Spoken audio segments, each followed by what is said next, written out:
আমার নিরীহ ছেলের মুক্তি চাই। আইনের লোক হয়ে ওইভাবে বেআইনি কাজ করতেছে, তার বিচার চাই। চবির ছাত্র ফয়সাল মিয়াকে পারিবারিক সূত্রের জের ধরে মিথ্যা মামলা ও হয়রানি নির্যাতন জুলুমের প্রতিবাদে সংবাদ সম্মেলন করেন ফয়সালের পরিবার।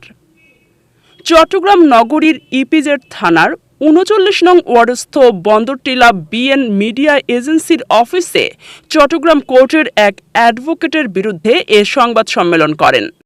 আমি ফয়সালের মা। আমার ছেলে ইউনিভার্সিটির ছাত্র। আমার ছেলেকে মিথ্যা মামলা দিয়ে হয়রানি করা। আলতাবুদ্দিন, অ্যাডভোকেট আলতাবুদ্দিন। আমি স্বরাষ্ট্রমন্ত্রী, প্রধানমন্ত্রীর কাছে আমি আবেদন করলাম আমার ছেলের বেকসুর খালার দেওয়ার জন্য। আমার ছেলে আমার ছেলে দিদি,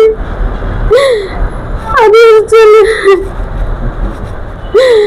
মুক্তি চাই। আমার নিরীহ ছেলের মুক্তি চাই। আমার পরিবারের আপনারা সহযোগিতা করবেন।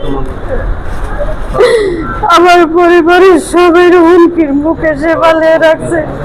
আমি ফয়সালের আন্টি হই। আমি ফয়সালের মুক্তি চাই।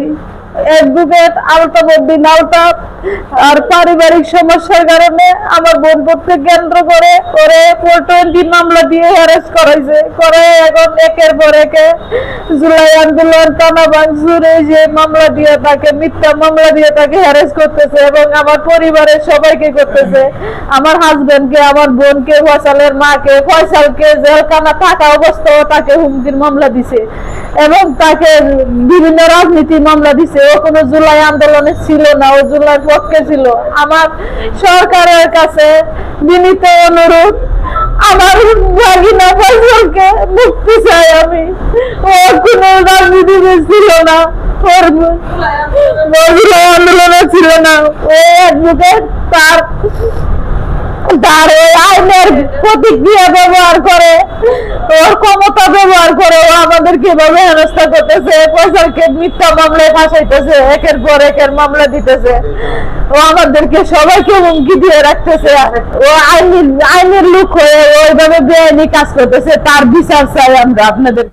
18 মে সোমবার সকালে সংবাদ সম্মেলনের আয়োজন করা হয়েছে। এ সময় সংবাদ সম্মেলনে উপস্থিত ছিলেন পারভিন বেগম, সেলিনা বেগম, নামজা বেগম, আব্দুর রহমান শিকদার সহ আরও অনেকেই উপস্থিত ছিলেন। ফয়সালের নিঃস্বার্থ মুক্তি কামনা করে সংবাদ সম্মেলনে লিখিত বক্তব্য পেশ করেন। জুলাইয়ের পক্ষে স্ট্যাটাস দিয়েছে, অথচ তাকে জুলাই মামলার আসামি হিসাবে তাকে বারবার নির্যাতন এবং তাকে জেলখানায় রেখে তার নামে হুমকি মামলা, তার নামে থানা ভাঙচুর মামলা, বিভিন্ন রকম 10-11টা মামলায় তাকে জর্জরিত করা হয়েছে এবং এখনো তাকে কোনো ইয়ে হয় না। তার সাথে একবার আপোষ হয়েছে আমাদের উকিল আহমদ করিম সহকারে, আরো ওনার পক্ষের উকিল, আরো বাচ্চুটি সমন্বয় সহকারে অনেক তার সাথে ওনার সাথে বৈঠক হয়েছে। উনি আর মামলা দিবেন না এবং সম্পূর্ণ আপোষ হবে।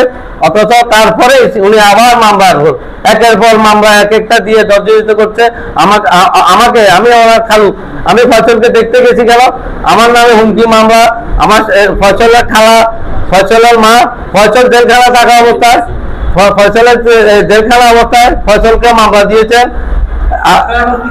আমরা মাননীয় প্রধানমন্ত্রী এবং মাননীয় স্বরাষ্ট্রমন্ত্রীর কাছে, আইজিবি, ডিসি, ওনাদের কাছে আকুল আবেদন করছি যে ফয়সাল মিয়াকে নিঃস্বার্থ মুক্তি দিয়ে এবং আলতাফ অ্যাডভোকেট, ক্রিমিনাল কেসের উকিল অ্যাডভোকেট আলতাফের বিচার চাই। 16 বাংলা টিভি, আবহমান বাংলার